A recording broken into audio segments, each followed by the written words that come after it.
আজকে আমাদের তৃতীয় গল্প সহযাত্রী নিয়ে। গল্পটি লিখেছেন ডক্টর নিহার রঞ্জন গুপ্ত।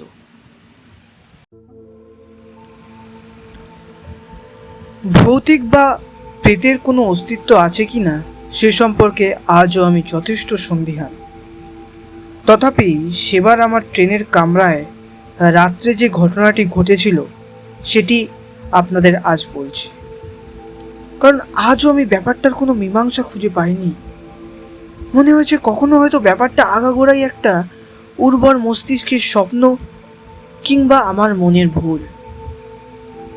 আবার এও মনে হয়েছে স্বপ্নটা ভুলই যদি হবে তবে এত সে সব কিছু আজও মনে আছে কি করে। কিন্তু তাহলেও আমি কোনো যুক্তি দিয়ে সেটাকে গ্রহণ করতে আজও পারিনি। জামশেদপুর থেকে ফিরছি, গ্রীষ্মের রাত। রাউরকেল্লা টাটা কোচে আগে থেকেই এসির একটা কূপ রিজার্ভ করা ছিল আমার ও আমার এক বন্ধুর জন্য। শেষ মুহূর্তে সে এলো না, আমি একাই রইলাম। রাত 10টা নাগাদ খাওয়া দাওয়া করে এসে বাড়তে শুয়েছিলাম। ট্রেন ছাড়বে রাত 12টার পর। কখন ঘুমিয়েই পড়েছিলাম জানি না, এবং কতক্ষণ ঘুমিয়েছিলাম তাও জানি না। হঠাৎ এক সময় ঘুম ভেঙে গেল। ট্রেন চলছে তখন। কামরার মধ্যে মৃদু নীলাভ বাতিটা জ্বলছে। স্বপ্নের মতো যেন একটা কালো অন্ধকারের লুকোচুরি।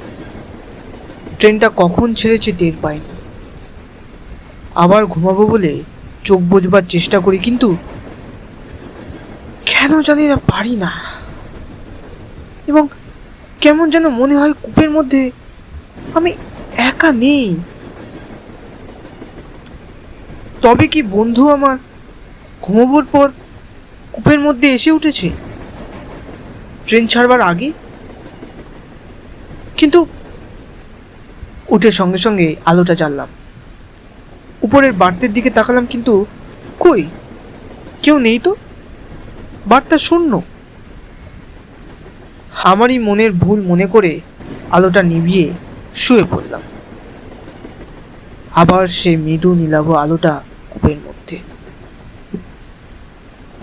কিন্তু কেন যেন মনে হচ্ছে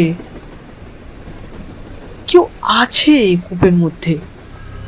দেখতে পাচ্ছি না কাউকে, কিন্তু স্পষ্ট অনুভব করছি কোনো দ্বিতীয় প্রাণীর উপস্থিতি।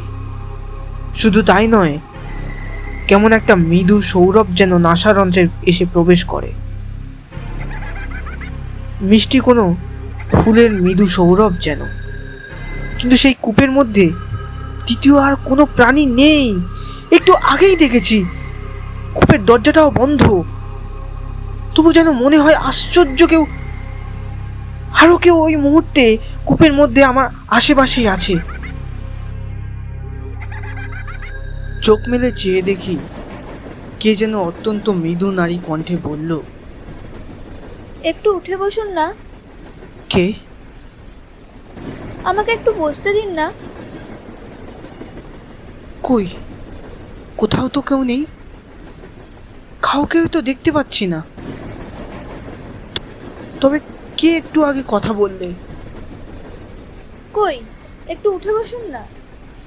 কেমন যেন বোকার মতোই এবারে উঠে বারটির উপর বসলাম। এবার স্পষ্ট মনে হলো কে যেন ঠিক আমারই পাশেই আমার শয্যার উপর উপবেশন করল। ধন্যবাদ। এদিক ওদিক তাকাই আবার। এক কাজ করুন না, ইচ্ছে করলে আপনি উপরের বাড়িতে উঠে শুয়ে পড়ুন, বাড়িটাও খালি আছে। কোনো জবাব আমি দিইনি। ঘরের মৃদু নীলাভ আলোটা যেন ক্রমশ একটু একটু করে কমে আসছে। ইলেকট্রিক ফেল করছে নাকি? ট্রেনের আলো মাঝে মাঝে কম বেশি তো হয়, হয়তো তাই। একটা মৃদু খসখস শাড়ির শব্দ যেন ঠিক পাশেই শুনতে পেলাম। কি হলো, ঘুমাবেন না? না। ঘুম আসছে না বুঝি? না।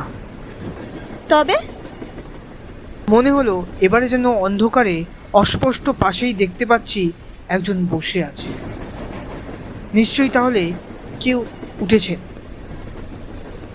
কিন্তু কন্ডাক্টর আমি একা একজন পুরুষ এই কূপের মধ্যে আছি জেনেও প্রবেশ করতে দিলে কি করে? তাতে কি হয়েছে? হলেই বা পুরুষ, আপনি ভদ্রলোক তো। কি বললেন? তাছাড়া আমি তো আপনার মেয়ের বয়সী। মনে হয় সহযাত্রিনী কথাটা বলে মৃদু হাসলো। আপনি? আমি আপনার চাইতে বয়সে অনেক ছোট, আমাকে তুমি বলেই ডাকবেন। আমার নাম নন্দিনী। আমি কোনো জবাব দিলাম না। মনে হচ্ছিল এলো কি করে, আর কখনই বা এলো মেয়েটি আমার কূপের মধ্যে? আশ্চর্য লাগবারই কথা, প্রতি রবিবারেই তো আমি আসি। প্রতি রবিবার? কোথা থেকে আসছো তুমি? টাটানগর থেকে? না, তবে তারও আগে থেকে। কোথা থেকে? রাউরকেল্লা থেকে। ভাবছেন তাহলে টাটানগরে যখন আপনি কূপেতে উঠলেন আমাকে এখানে দেখতে পেলেন না কেন, তাই না? আমাকে সবাই দেখতে পায় না, দেখতে দিই না। তবে আপনাকে দেখা দিলাম কেন, তাই না? আপনাকে যে আমি চিনি। আমাকে চেনো? কত লেখা আপনার পড়েছি, তাই তো আলাপ করার লোভটা সামলাতে পারলাম না। আমাকে নিয়ে একটা গল্প লিখবেন? গল্প? হ্যাঁ, নন্দিনী নামে একটি মেয়ের গল্প। শুনবেন আমার গল্পটা? বলো। সুকৃতি চৌধুরী রাউরকেল্লার একজন ইঞ্জিনিয়ার আজ, কিন্তু একদিন যখন সে ছাত্র মাত্র তখন থেকেই আমাদের আলাপ। ও বলেছিল আমাকে বিয়ে করবে। তারপর? হঠাৎ একদিন এসে বলল চাকরি পেয়েছি রাউরকেল্লা, সেখানে জয়েন করতে গেলে বলে গেল মাস দুয়েকের মধ্যে ফিরে এসে আমায় বিয়ে করে নিয়ে যাবে। বিয়ে হলো? কই হলো? 1 মাস গেল, 2 মাস গেল, 5 মাস যখন কেটে গেল ওর কোনো সাড়া নেই, চিঠি দিয়েও কোনো জবাব নেই। তখন আমি ব্যস্ত হয়ে উঠলাম, কারণ আমার অবস্থা সংকটাপন্ন। আমি মা হতে চলেছি। বলো কি? তাই উপায় না পেয়ে ছুটে গেলাম রাউরকেল্লায়। খুঁজে পেলে তাকে? সে তখন বিয়ে করে অন্য একটি মেয়েকে নিয়ে সংসার পেতেছে, মনের আনন্দে চাকরি করছে। তুমি কিছু জানতে পারোনি? না, সন্দেহ করিনি কোনোদিনও। তাহলে? ফিরে এলাম। তাকে কিছু না বলেই? হ্যাঁ, কি হবে? সে মেয়েটি তো কোনো দোষ করেনি, তার সংসার ভেঙে দেব কেন?